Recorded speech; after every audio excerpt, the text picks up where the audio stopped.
I love film photography, but there's a problem. Film photography can get very expensive. You've got to buy the film and you've got to get it developed, and just them two things alone, just for a couple of photos, it can get expensive pretty quick. And so over the years, I've been playing around in Lightroom to try and develop my own film preset. And I thought, why not today show you guys how you can do the same so you can get film-like photos with just literally one click of a button, and for free, obviously.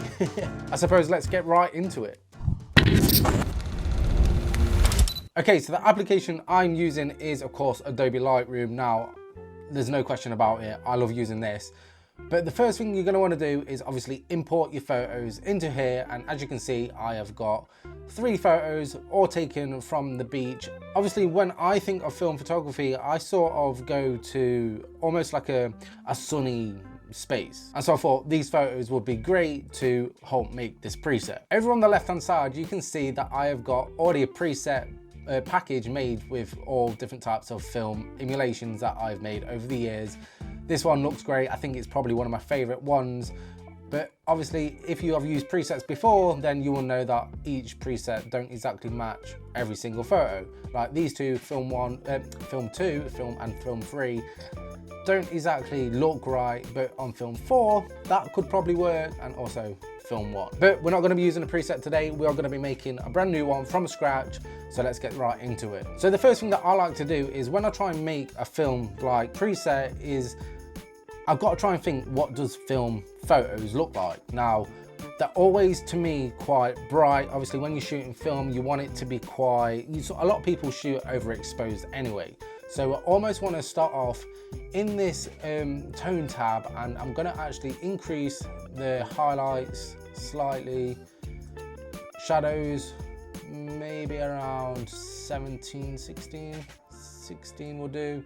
Whites, once again, want to kind of like wash them colors out slightly, not too much, but yeah, that's where my brain's taking me. And of course blacks as well, up that slightly, maybe around 30, 34. Now obviously every single thing that we do touch today, well, on the tone tab, we can always go back to, because yeah, it's just almost like playing around with the image. I'm going to leave that exposure and contrast how it is. I don't really want to mess around with them at the minute.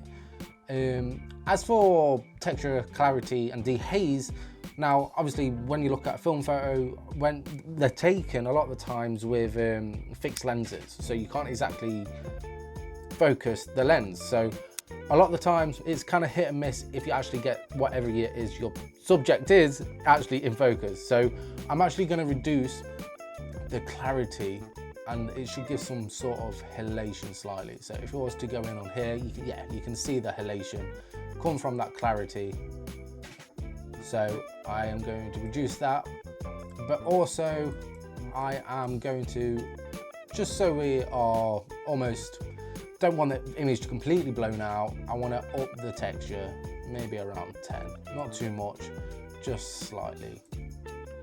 And as for the dehaze, I'm also going to decrease that slightly to also add a slight bit of halation. Maybe I'll go down 10 on that one as well. Now this is looking quite exposed, but I think we're getting somewhere. Now the tone tab is very, very important. It is an incredible tool that can completely change your image. A lot of the time it's used to add almost the contrast without actually using the contrast slider. But what we are going to do here now is probably a really hard way of explaining, but I've almost figured out a way over the years of practicing on how I actually set my tone curve. So what I'm going to do is put it on screen now. This is how the point tone curve looks. This is how the red tone curve looks. This is how the green tone curve looks. And this is how the blue tone curve looks. If you can just copy them, and you'll get this sort of result. Now what I will say here is just trust the process, just trust me. Now on the HSL mixing slider, I'm also going to do the same thing. This is going to be the hue, this is going to be the saturation, and this is going to be the luminance.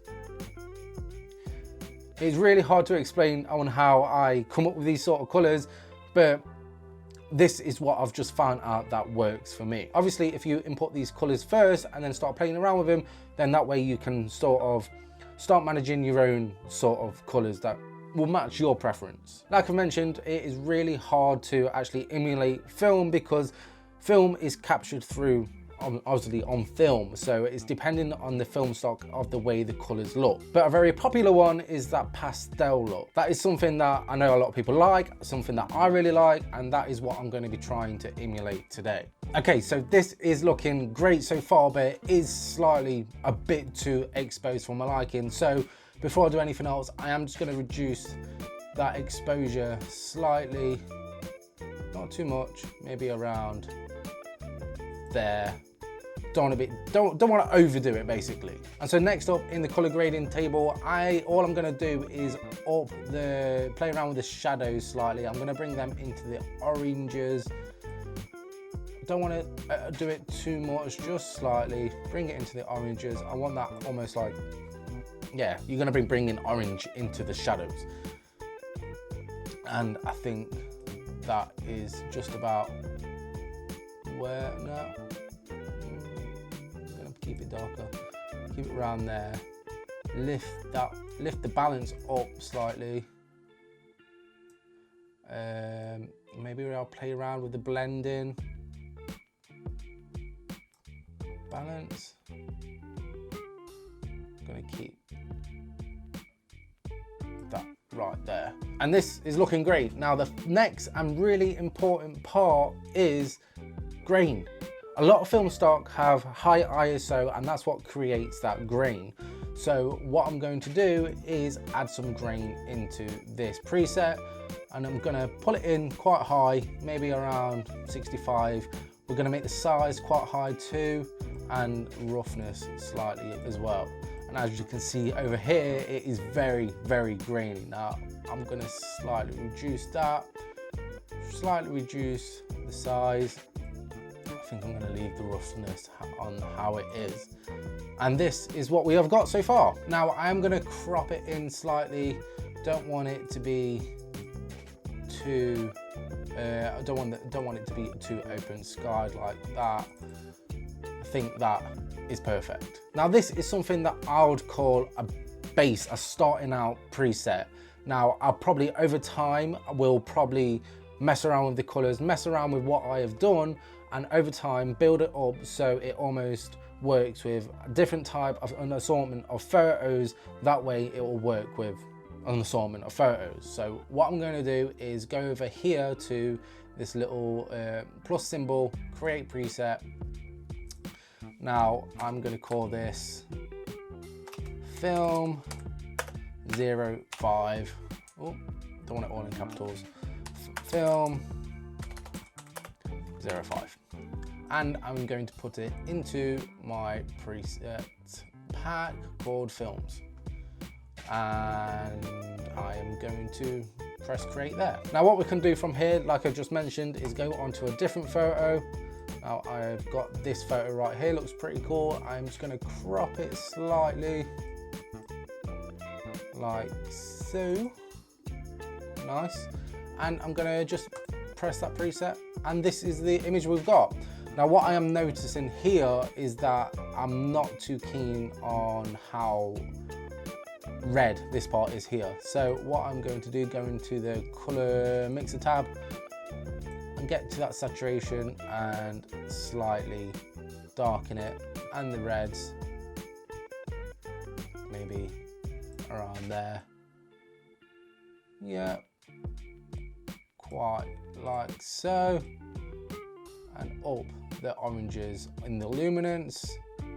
And I think I'm going to leave it like that. Now I've made them adjustments, I'm going to right click on the preset and update with current settings. And then I can move over onto another picture. Once again, hit film, number 5. Now what I'm noticing here is, and what I'm going to do is up the exposure. I'm actually really liking how this has turned out actually. It is slightly on the purple side, too purple for my liking. So I'm going to reduce that slightly, not too much. Obviously we want to keep that there. And so like so. Yeah, maybe actually, now we're here, I'm actually gonna reduce the vibrance slightly and also the saturation. Because when it comes to film, although we've got them pastel colors, reducing that saturation will help them colors become quite pastel. And yeah, I'm really happy on how that's actually came out. I'm gonna update the current settings, go over to our first image, reapply it. Obviously we're going to have to adjust the exposure slightly, and there we have it. So yeah, there you have it. Now something that I like to do now, this is almost like certain style, almost like a Kodak color that I've gone for. Now if you want a completely different type of film style, what I'd recommend doing is, if you've shot some photos before, then go back over them photos, maybe keep a tab open and almost change the colors and emulate them sort of colors into that photo. What really makes this photo stand out, in my opinion, is not only the colors, but also on how you set the exposure and also adding the grain. I think they are very important when it comes to emulating a film preset. From there, you can start building a film preset pack, so that way when you ever want to make your digital photos like film, you're able to do so with just a click of a button. I really hope this video helped. If it did, then make sure you hit that like button and subscribe if you haven't already. And I guess I'll see you guys next time. Yeah, safe.